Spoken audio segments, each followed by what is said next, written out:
பிலிப்பியர் 1ஆம் அதிகாரம் இங்க இங்கிலீஷ்ல 6ஆம் வசனம், தமிழ்ல 5ஆம் வசனத்துல இருக்கும். உங்களில் நற்கிரியைகளை தொடங்கினவர் அது இயேசு கிறிஸ்துவின் நாள் பரியந்தம் முடிய நடத்தி வருகிறவரார் என்று நம்பி நான் உங்களை நினைக்கிற போதெல்லாம் என் தேவனை ஸ்தோத்திரிக்கிறேன். இந்த ரீசன் பவுலுக்கு பிலிப்பு சபையை குறித்து ஸ்தோத்திரம் பண்ண ஜெபிக்க ஒரு ஜெபிக்கிறதுக்கு ஒரு காரணம் இருந்தது. காரணம் என்னன்னா, he saw தேவன் எதை அவர்களில் ஆரம்பித்தாரோ அதை இயேசு கிறிஸ்துவின் நாளிலே முடிய நடத்துவார் என்று அவர் என்ன பண்றாருங்க? Hallelujah. Being confident of this, that he who began a good work in you will carry it on to completion until the day of Christ. அப்போ தேவன் ஒரு காரியத்தை உங்களில் ஆரம்பித்த கர்த்தர் அதை என்ன பண்ணுவாராம்? அதை முடிக்காம விட மாட்டார். That is it. Amen.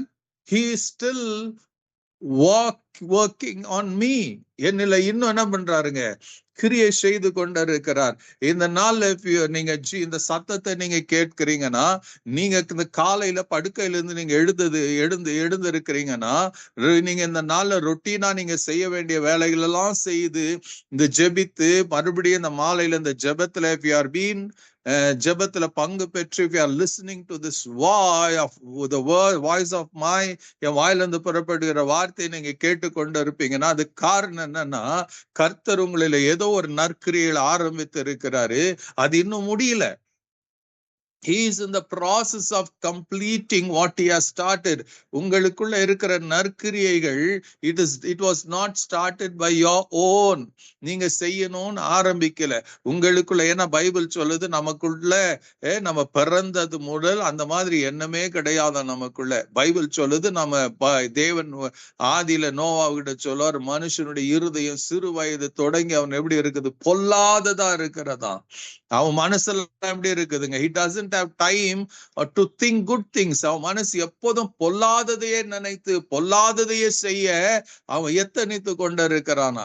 அப்படியாப்பட்ட உலகத்திலே some good things நம்முடைய வாழ்க்கையில தோன்றுகிறதுனா அது வேதம் சொல்லுகிறது என்னனுங்க? ஹalleluya. அதே பிலிப்பியர் 2ஆம் அதிகாரம் 13ஆம் வசனத்துல படிச்சீங்கன்னா, ஏனெனில் தேவனே தம்முடைய தயவுள்ள சித்தத்தின்படி விருப்பத்தையும் செய்கையும் உங்களில் உண்டாக்குகிறவராயிருக்கிறாரு. Amen. What God has started, அது என்ன பண்றாராம்? He keeps on revealing to us அவருடைய நற்கிரியைகள். அவர் என்ன சொல்றாருங்க? தேவனே, God himself. Amen. It's not you. It's not about you. It's all about God. அவர் உங்களில ஒரு நற்கிரியை ஆரம்பித்து இருக்கிறார். தேவன் தம்முடைய தயவுள்ள சித்தத்தின்படி விருப்பத்தையும் செய்கையையும் உங்களில் உண்டாக்குகிறவரா இருக்கிறாரு. என்னத்தை விருப்பங்க? அவருடைய நற்கிரியைகள். ஹalleluya. He began a good work, his good work, not your good work. நாம செய்து முடிக்கும் போது யாருக்கு கனம் மகிமைங்க? நமக்கு தான். மனுஷன் பார்த்து சொல்றான், இவரால எனக்கு இந்த நன்மை கிடைச்சது, அவர் எனக்கு இந்த உதவியை செய்தார், இவர் எனக்கு இந்த காரியத்தை எனக்கு செய்து கொடுத்தாரு, என்னால முடியாம இருந்துச்சு, வாலண்டியரா எனக்கு இந்த உதவி செய்தார் என்று சொல்லி நமக்கு பேரும் புகழை உண்டாக்கக்கூடிய சூழ்நிலை ஏற்படுகிறது. பட் இந்த நற்கிரியையை ஆரம்பிக்கிறவர் யாருங்க? தேவன். I mean, it God himself. Hallelujah. So நமக்கு பேரும் புகழும் வரும்போது ஒன்னு என்ன பண்ணணுங்க? We have to divert it towards God. Amen. Hallelujah. அப்போஸ்தலனாகிய பவுல், நீங்க அப்போஸ்தலர் 3ஆம் அதிகாரத்துல படிக்கும் போது அங்க ஒரு காரியத்தை 3ஆம் அதிகாரத்துல ஒரு பிறவி முடவனுக்கு அவங்க என்ன பண்ணுவாங்க? தேவ இயேசுவின் நாமத்தினால அவர்களுக்கு சுகம் உண்டாகிறதை, ஒரு அற்புதம் நடக்கிறதை, ஹalleluya, நடந்ததை நாம பார்க்கிறோம். ஆமென். ஹalleluya. அப்போது எல்லாம் என்ன பண்றாங்க? இவங்களை மேன்மைப்படுத்துறாங்க, எல்லாத்தையும் பண்ணுவாங்க. ஹalleluya. அப்போ பேதுரு 4ஆம் அதிகாரத்துல அவர் சொல்லுவாரு, பேதுரு அப்போஸ்தலர் நடவடிக்கைகள் 4ஆம் அதிகாரத்துல 8ஆம் வசனத்துல இருந்து நீங்க பாத்தீங்கன்னா, அதுக்கு முன்னாடி வசனத்துல இருந்து நீங்க படிச்சீங்கன்னா, ஹல்லேலூயா. அந்த பிறவி முடவனை அவர்கள் சுகமாக்கின பிறகு அவங்க கேட்பாங்க பேதுருவை. அப்ப பேதுரு என்ன பண்றாங்க, அவங்க எல்லாம் கேட்கும் போது 8ஆம் வசனம், அப்பொழுது பேதுரு பரிசுத்த ஆவியினால நிறைந்து அவர்களை நோக்கி, ஜனத்தின் அதிகாரிகளே, இஸ்ரவேலின் மூப்பர்களே, பிணியாளியா இருந்த அந்த மனுஷனுக்கு செய்யப்பட்ட உபகாரத்தை குறித்து எதினாலே இவன் ஆரோக்கியம் அடையுமான் என்று நீங்கள் இன்று எங்களிடத்தில் விசாரித்து கேட்டால், உங்களால் சிலுவையில் அறையப்பட்டவரும் தேவனால் மரித்தோர் இருந்து எழுப்பப்பட்டவருமாயிருக்கிற நசரேனாகிய இயேசு கிறிஸ்துவின் நாமத்தினாலேயே இவன் உங்களுக்கு முன்பாக சொஸ்தமாய் நிற்கிறான் என்று உங்கள் எல்லாருக்கும், இஸ்ரவேல் ஜனங்கள் எல்லாருக்கும் தெரிந்திருக்க கடவது. இந்த அற்புதத்துக்கு they didn't take credit. ஜனங்க கிரெடிட்ட கொடுத்தாங்க. when they were questioned, அவங்க என்ன சொல்றாங்க, இது எங்களால் உண்டானதல்லங்க, நீங்க கொலை செய்தீங்களே அந்த இயேசுவை தேவன் மரித்தோர் இருந்து எழுப்பினாரு, அவருடைய நாமத்துல நாங்க சொன்னோம், ஜெபித்தோம், இந்த அற்புதம் நடந்தது. அப்போ தேவன் அந்த ஆதி அப்போஸ்தலருடைய வாழ்க்கையில நாங்க இதெல்லாம் அவர் ஏற்படுத்தினாரு. ஆமென். அந்த பர்டிகுலரா அந்த அப்போஸ்தலர் 3ஆம் அதிகாரத்துல படி அந்த ஒரு குறிப்பிட்ட நாளில அவர்கள் அந்த 9ஆம் மணி வேளையில they went for prayer. They never planned this miracle. They went to pray.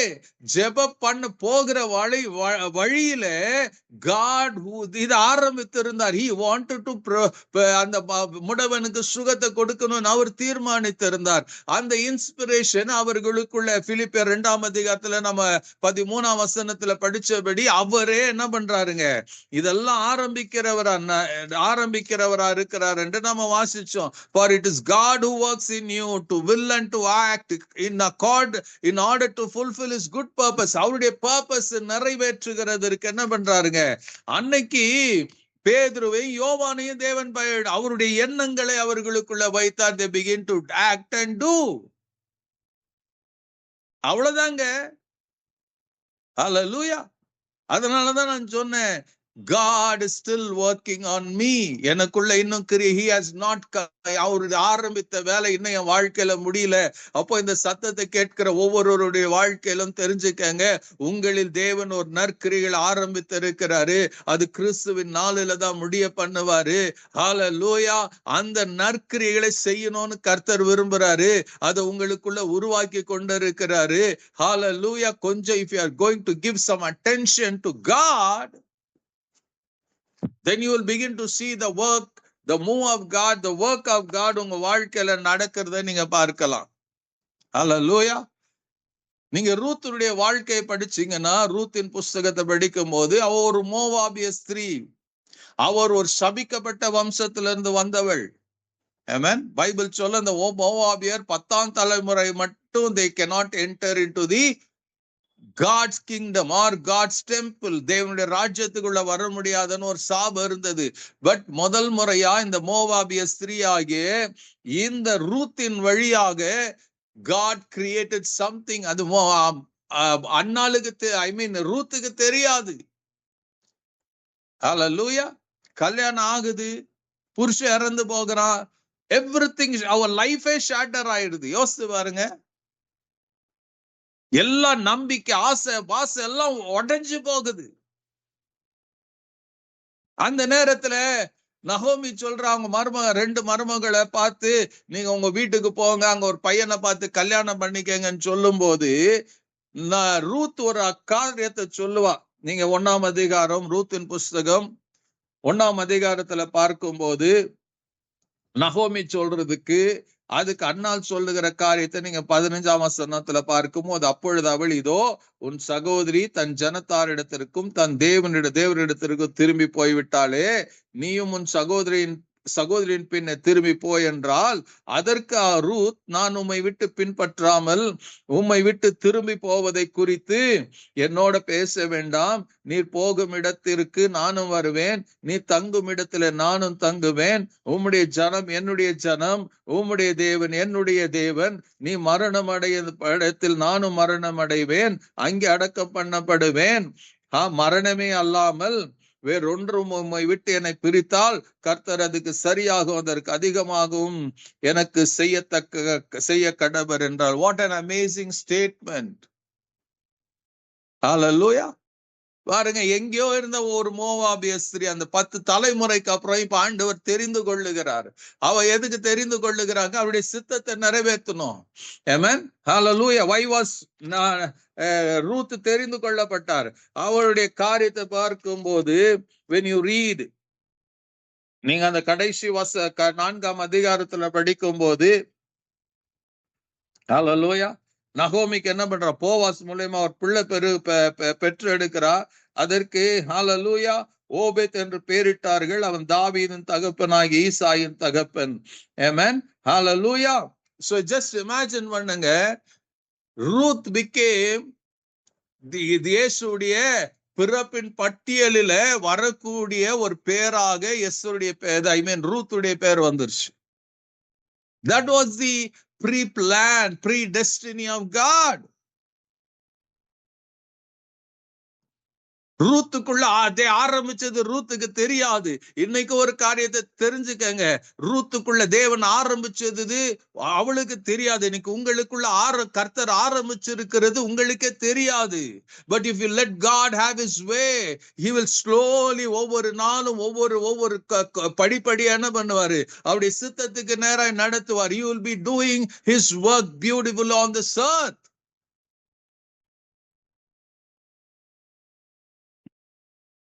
அதுதான் கர்த்தர் செய்தாரு. அதுதான் அவருடைய விருப்பம். அவருடைய விருப்பத்தையும் அவருடைய செய்கையும் நம்மள உருவாக்குகிறார். ரூத்துக்குள்ள உருவாக்குனாரு. ரூத்துக்குள்ள உருவாக்குனதால் ரூத்து தன்னுடைய நகோமியை பார்த்துச்சோ, அவன் நினைச்சிருக்கலாம், எனக்கு புருஷன் செத்துறான், யாரும் இல்ல, இந்த நகோமியோட போய் என்ன பண்றது நினைக்கல. அவன் என்ன பண்ணாங்க? Something happened in her, something erupted in her. அவள் பேசுறா. தன்னுடைய ஒருத்தி போன பிறகு கூட நகோமி சொல்ல, சகோதரி போயிட்டா, நீ இருக்கிற. There was no reason for Ruth to say, but she said. என்ன ஒரு போல்ட் ஸ்டேட்மெண்ட்ங்க. என்னன்னு? நீ மரணம் இடைத்துல நான் மரணம் அடைவேன். Let only death can separate you and me. Hallelujah. நீ எங்க இருக்கிறியோ நான் அங்க இருப்பேன். Let உன்னுடைய ஜனம் என்னுடைய ஜனம், உன்னுடைய தேவன் என்னுடைய தேவன். What an amazing statement. இன்னைக்கு உலகத்தின் காரியத்துக்காக நம்முடைய தேவனாகிய கர்த்தரையே விட்டு போகக்கூடிய மனப்பான்மையில நாம் எத்தனை பேர் இருக்கிறோம்? To just achieve the things of this world. But this woman stood for God. தேவன் உள்ள ஆரம்பிச்சதை அப்படியே நடத்தி கொண்டார். She gave herself to God and God was working in her.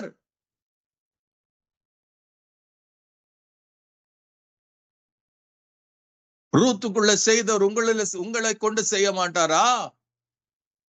ஆதி அப்போஸ்தலர்களை கொண்டு செய்தவர் உங்களில கொண்டு செய்ய மாட்டாரா? Only thing is that open your heart. தேவனிட்ட கேளுங்க, ஆண்டவரே, what is it you are doing? ஒரு நாளும் நீங்க ஜெபிக்கணும். ஏசாயா சங்கீதம் 143 எழுதி இருக்கிற, உமக்கு பிரியமானதை செய்ய எனக்கு கற்று தாங்க ஆண்டவரே. உங்க நல்ல ஆவியானவர் என்ன செம்மையான வழியில நடத்துவாராக. Let your Holy Spirit guide me, Lord. எனக்கு ஒரு அண்டர்ஸ்டாண்டிங்க கொடுங்க ஆண்டவரே. என்னில் ஆரம்பித்து இருக்கிறதை நான் அறிந்து கொள்ளட்டும், நான் தெரிந்து கொள்ளட்டும் ஆண்டவரே. Let Philippians 2:13 எனக்குள்ள நடக்கட்டும் ஆண்டவரே. It should be a prayer, it should be a cry.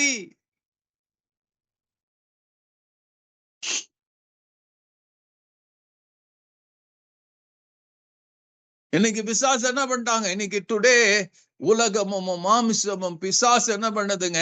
இந்த சத்தியத்தை உண்மையும் உங்க கண்களுக்கு தெரியாத மறைச்சிட்டு he talks only உங்ககிட்ட நெகட்டிவிட்டியே பேசுறதுனால, எனக்கு தகுதி இல்லை, நான் குப்பை, நான் தூசி, எனக்கு ஒரு தகுதி இல்லை, நான் அவங்கள போல இல்லை, நான் இவங்கள போல இல்லை, என்னால இது செய்ய முடியாதுன்னு சொல்லி வாயில சொல்லி சொல்லி சொல்லியே தேவன் உங்களுக்குள்ள கிரியை செய்ய ஆரம்பித்ததை நீங்களே தடை பண்ணி இருக்கிறீங்க. எபேசியர் 3:20 சொல்ல, நாம் வேண்டிக் கொள்கிறதுக்கும் நினைக்கிறதற்கும் மிகவும் அதிகமாய் நமக்குள்ள கிரியை செய்கிற வல்லமையின்படியே God is working. உங்களிலே கிரியை செய்து கொண்டிருக்கிறார். Amen. It's not about you, it's all about God. அழைத்தவர் ஒரு உண்மை உள்ளவரா இருக்கிறாரு. The God who started those நற்கிரியை உங்களை ஆரம்பித்தவர் அவர் தாங்க முடிப்பாரு. முடிவு உங்க கையில இல்ல, கம்ப்ளீட் பண்றது உங்க கையில இல்ல. அற்புதங்களை செய்கிறது உங்களுக்கு கிருபை கொடுத்திருக்கிறாரு. அற்புதத்தை செய்கிறவர் தேவன். அதான் பேதுரு சொல்லுவாரு, அந்த நசரேயனாகிய இயேசு அவருடைய நாமத்தினால இது நடந்தது. எங்க கையில ஆகும்னு நினைச்சீங்களா? நாங்க செஞ்சோன்னு பாக்குறீங்களா? உங்களால சிலுவையில கொலை செய்யப்பட்ட அந்த இயேசுவின் நாமத்தினால.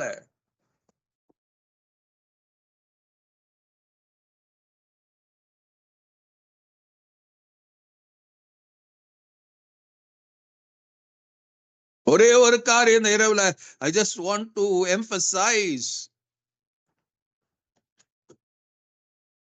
உங்களில கர்த்தர் the God Almighty ஒரு நற்கிரியை ஆரம்பித்திருக்கிறார். Amen. You may not understand. உங்களுக்கு புரியாம இருக்கலாம், அறியாம இருக்கலாம், புதிரா இருக்கலாம். Don't worry about it. மரியால போல இதோ உமது அடிமை ஆண்டவரே, உமது வார்த்தையின்படி எனக்கு ஆக கடவுதுன்னு சொல்லி பாருங்க. God will work great things in your life. உங்க வாழ்க்கையில அவர் செய்ய ஆரம்பிப்பார்.